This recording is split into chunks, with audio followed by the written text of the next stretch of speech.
Tout le monde connaît ces moments dans la vie où tu sais que tu dois faire un choix pour avancer, mais malheureusement, le choix que tu dois faire pour avancer, il implique de perdre quelqu'un, de perdre quelque chose, de perdre des marques, de perdre des repères. Et c'est très très difficile de faire ce choix parce que au moment où tu fais ce choix, même si tu sais que c'est le bon choix pour toi, tu finis dans le brouillard total. Tu finis dans une zone d'ombre, dans l'inconnu, comme perdu dans une forêt à 2 heures du matin avec 5% de batterie, sans réseau et personne pour venir t'aider. Mais c'est paradoxal, car même si tu as peur, tu sais que c'est exactement sur ce chemin que tu dois te lancer, et tu sais que c'est ça que tu dois faire, sinon tu vas continuer dans les mêmes cercles vicieux, les mêmes cycles pourris qui t'empêchent d'évoluer, qui t'empêchent d'avancer. Et ça m'est arrivé plusieurs fois dans ma vie personnellement, ça m'est arrivé en amour, ça m'est arrivé avec la famille, ça m'est arrivé d'un point de vue professionnel, en business, etc. Et à chaque fois que ça m'est arrivé, j'ai repoussé l'échéance même si je savais exactement ce que je devais faire. Et aujourd'hui, je suis conscient que c'est la pire chose à faire. Et c'est d'ailleurs pour ça que je te fais cette vidéo, car je tiens à t'expliquer pourquoi. Normalement, le titre de la vidéo, ce sera Tu dois sacrifier quelqu'un pour manifester. Et je pense que tu as déjà fait le lien. Mais passons. Pour t'expliquer, en fait, depuis la nuit des temps, nous, les êtres humains, on sait que pour recevoir une chose, il faut en sacrifier une autre en retour. C'est la base même de l'échange, c'est la base même d'une transaction. Et les transactions, elles font partie de notre patrimoine génétique. Même plus, en vrai, c'est carrément une loi de l'univers. Et si aujourd'hui tu es bloqué quelque part, que ce soit à un stade de revenu, que ce soit dans tes relations, c'est deux choses pour lesquelles mes clients me contactent en général, bah, c'est important que tu comprennes ce concept de sacrifice pour améliorer ta vie dans son ensemble. Si tu regardes et consommes du contenu métaphysique ou spirituel aujourd'hui, tu as dû tomber sur des, pas mal de génies, des petits génies en Sarwell, qui te disent que tu peux t'asseoir en tailleur et recevoir tous tes désirs sur commande. C'est faux. Et d'ailleurs, cette notion de sacrifice, cette loi universelle en est justement la preuve. Et dans cette vidéo, je vais redéfinir pour toi cette notion de sacrifice. Mais avant de parler de la notion de sacrifice, qui d'ailleurs, non, je ne vais pas te dire de sacrifier ton gosse ou ton meilleur pote ou des animaux sur un hôtel. On laisse ça aux gens qui sont un peu paumés. Mais avant même de t'expliquer cette notion de sacrifice, je dois t'expliquer d'abord les fondations. Donc, en gros, comment fonctionne l'univers et comment fonctionne ton mental. Je t'invite à prendre des notes au cours de cette vidéo, hyper important. Laisse-les en commentaire si tu veux. Et du coup, comment fonctionne l'univers et ton mental? L'univers, Dieu, la conscience, les annales akashiques, bref, appelez ça comme vous voulez. Et ton mental. Donc, comme je l'ai dit, l'échange est à la base même du fonctionnement de notre réalité. Donc tu peux pas expirer sans inspirer, tu peux pas mourir sans vivre, tu peux pas donner quelque chose sans l'avoir reçu au préalable, même pour des choses immatérielles, par exemple l'amour, de l'amour ou de la joie, tu ne peux pas en donner sans en avoir reçu avant. Donc concrètement, aujourd'hui, si tu restes la personne qui fait les mêmes choses, si tu restes la personne qui fait les mêmes choses, qui concentre son attention sur les mêmes choses, etc., etc., tu es juste en train de t'empêcher de devenir la personne que tu veux être. Parce que si tu ne laisses pas partir ces parties de toi, ces parties de toi qui te tirent vers le bas, entre guillemets, tu es juste en train de t'empêcher de devenir la personne qui peut te faire évoluer et te tirer vers le haut. Donc je répète, si tu restes la même personne, même si tu sais que tu dois arrêter de faire certaines choses ou quitter certaines personnes par exemple, tu es juste en train de t'empêcher de devenir la personne que tu veux être. Il faut vraiment que tu vois ça comme une stratégie d'investissement. Il faut que tu vois ça comme de l'investissement métaphysique. Si tu gardes ton attention sur les choses, sur les gens, sur les actions qui t'ont mené dans l'impasse jusqu'à aujourd'hui, en fait, tu vas recevoir des intérêts liés à ces actions, c'est-à-dire que ça va grossir, grossir, grossir.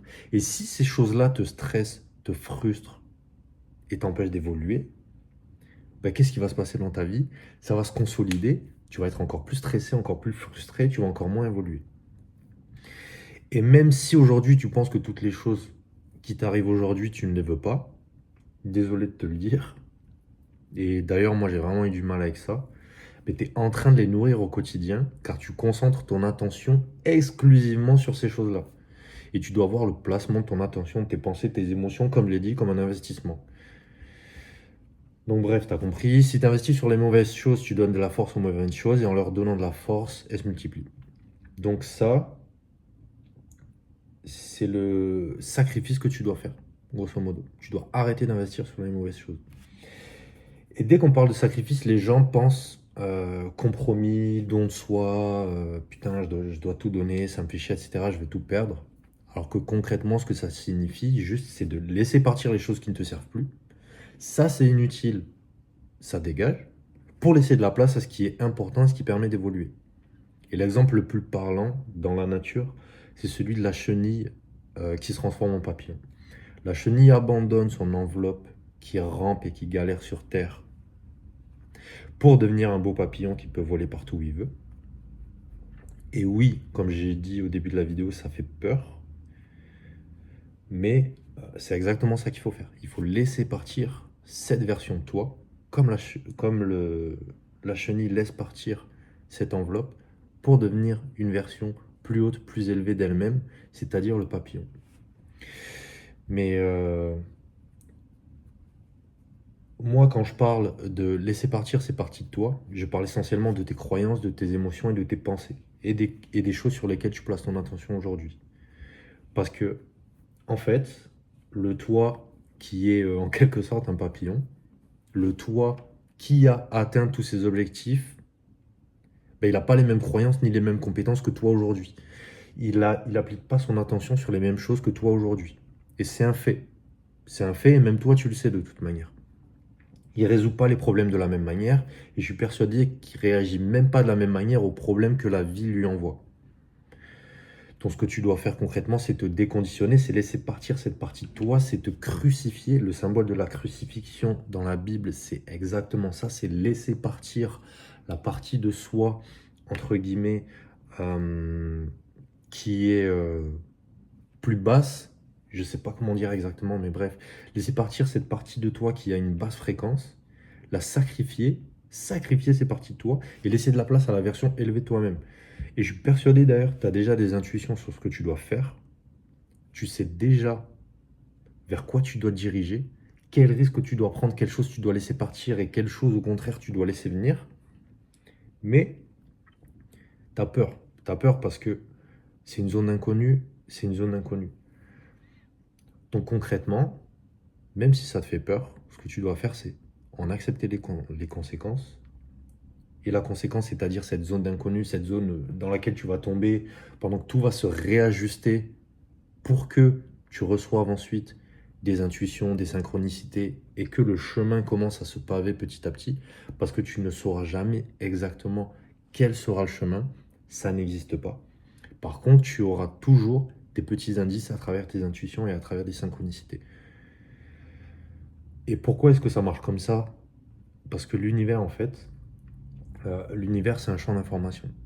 L'univers, c'est un champ d'information et ce champ d'information-là, qui est constitué essentiellement d'informations vibratoires, c'est-à-dire d'informations qui vibrent tout le temps et qui ensuite forment des fréquences avec lesquelles toi aussi d'ailleurs tu peux communiquer à travers ton cerveau et ton cœur, tes pensées et tes émotions, parce que ton cerveau a un champ électromagnétique et ton cœur aussi a un champ électromagnétique. D'ailleurs, le cœur a un champ électromagnétique beaucoup plus puissant que celui du cerveau, 60 à 100 fois plus puissant que celui du cerveau environ. Donc il faut faire attention aux émotions que tu vas cultiver pour ensuite communiquer avec ce champ d'information-là, le champ d'information, la conscience du, etc.